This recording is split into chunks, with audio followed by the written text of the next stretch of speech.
Do you ever feel like your iman is slipping away? Like you're praying, but your heart isn't in it? You open the Quran, but the words don't touch you the way they used to. Or maybe, let's be honest, you haven't even opened it in weeks. You wonder, is Allah still listening to me? If you've ever felt like this, you're not alone. Even the strongest believers have moments of doubt. The Prophet Muhammad, peace be upon him, himself reassured his companions when they feared their faith was fading. But here's the scary part. Weak Iman isn't just a phase.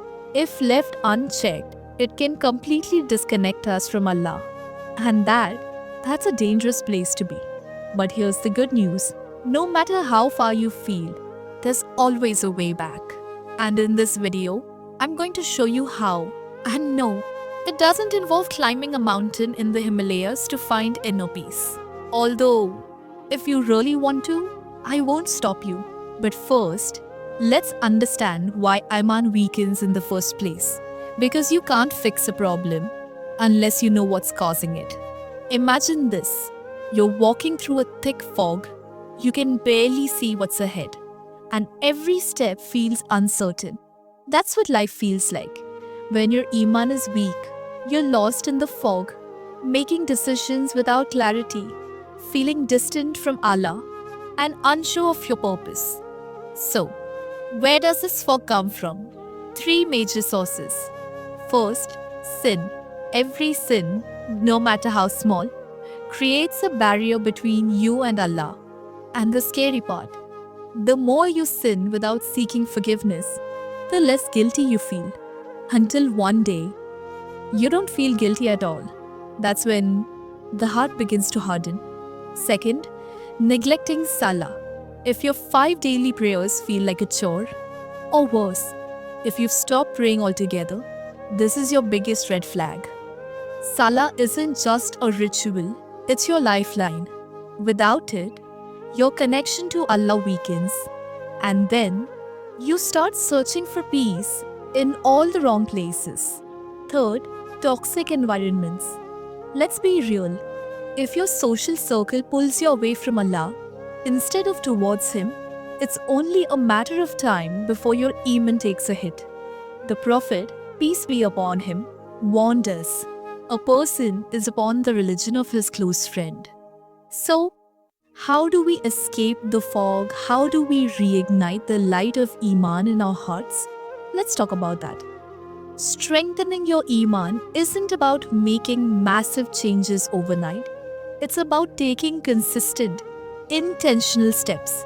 Steps that will transform your connection with Allah. Step 1. Istighfar.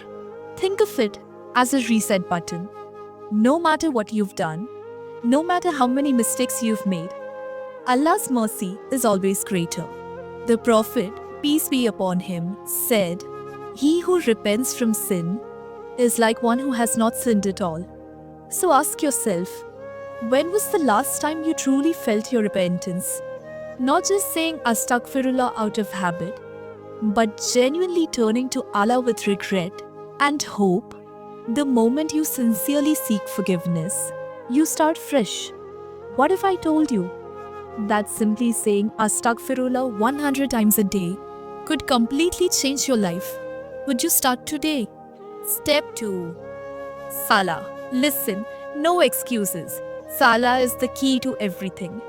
If you're skipping prayers or rushing through them without focus, you're starving your soul, and you can't expect to feel spiritually strong while doing that. Want proof? Think about a time you prayed sincerely. Didn't you feel a weight lifted off your chest? That's because Salah isn't just an obligation. It's a gift. It's Allah's way of pulling you back to Him. 5 times a day, no matter how far you've drifted. What if I told you that your next prayer could be the one that changes everything? Would you take it seriously? Step 3. The power of the Quran. There was a man who felt lost, disconnected, unsure of his purpose. One day, he opened the Quran and read, "And we have certainly created man in hardship." Quran 94. That verse hit him like a wave. He realized Struggle isn't a punishment, it's a part of life. But Allah never leaves us alone in it. When was the last time you opened the Quran and felt like it was speaking directly to you? The truth is, the Quran is speaking to you. You just have to listen. If you've made it this far, that means something inside you is calling you back to Allah. That's not a coincidence, that's a sign. Here's the final step. Surround yourself with reminders of Allah. Listen to Islamic lectures. Instead of mindless entertainment, replace gossip with meaningful conversations. Make dua, even when it feels like no one is listening, because Allah is. Now, imagine this. You wake up tomorrow feeling lighter, more connected to Allah, more at peace with yourself. Imagine praying with true khushu, not just going through the motions. Imagine living a life where your faith is unshakable. That life is possible, and it starts today.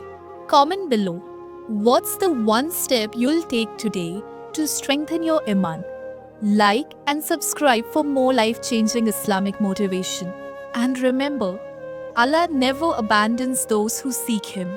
May Allah guide us, strengthen our faith, and grant us peace in this life and the next.